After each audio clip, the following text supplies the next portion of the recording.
খাওয়া হবে জমজমাট চ্যানেলে সবাইকে জানাই সুস্বাগতম। বাজারে তো এখন খুব ভালো আনারস পাওয়া যাচ্ছে, আর সেই আনারস থেকেই আজকে আমি বানিয়ে নিয়েছি আনারসের চাটনি। আর কাটার পদ্ধতিটাও আমি দেখিয়ে দিচ্ছি তোমাদেরকে।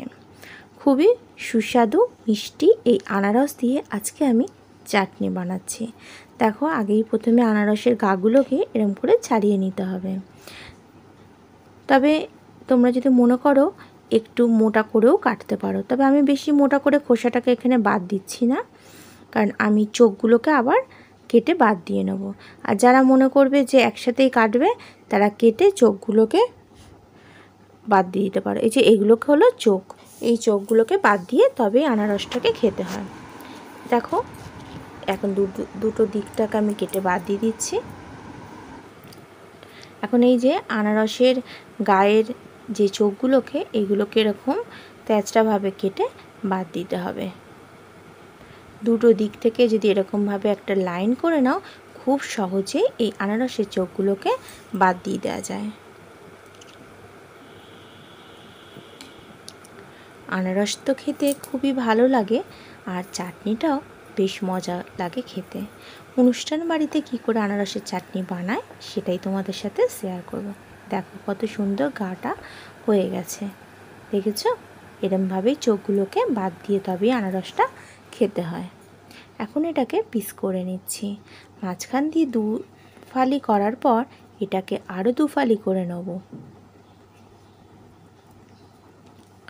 দেখো 4 ফালি করে নেওয়া হয়ে গেল।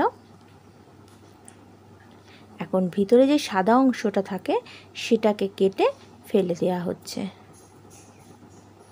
এটা কেটে বাদ দিয়ে দিচ্ছি, এটাকে খাওয়া যায় না।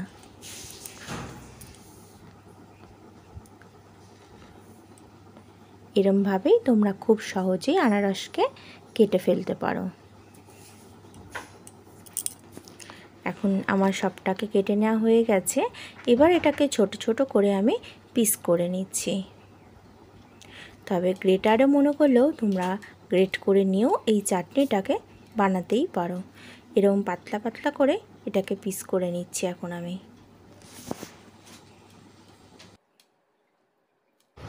সমস্ত আনারসটা পিস করে নেব।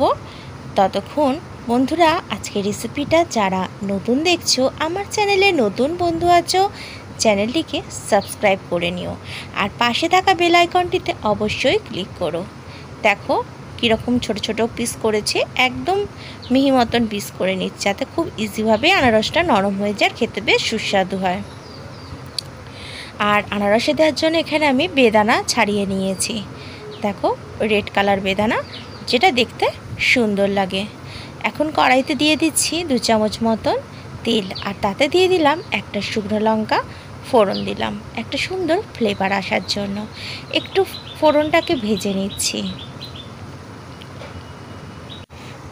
ফোড়নটা ভাজা হয়ে গেছে, আর এখন আনারসটাকে আমি দিয়ে দেবো। এতে জল না দিলেও চলবে, তবে প্লেটটা ধোয়ায় অল্প জল তুমি দিতে পারো, কারণ আনারস থেকে অনেক জল বের হয়। আনারসটা যত নরম হবে তত এর থেকে রস বের হতে থাকবে, আর তাতে জল না দিলেও এই রসেই আনারসটা সুন্দরভাবে সিদ্ধ হয়ে যায়।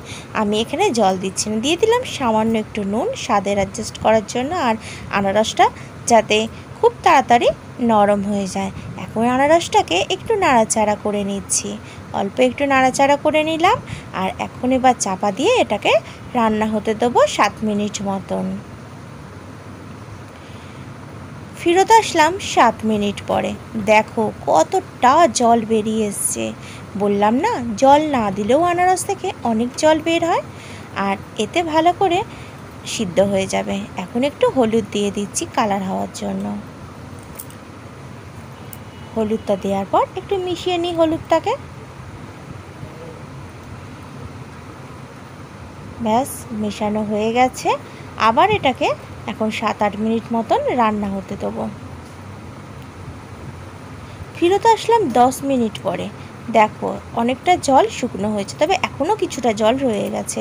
দিয়ে দিচ্ছি চিনি। আমি এখানে অল্প পরিমাণ চিনি দিলাম, 6 চামচ চিনি দিয়েছি। তবে আনারসটা আমার খুবই মিষ্টি ছিল, সেই জন্য দিয়েছি।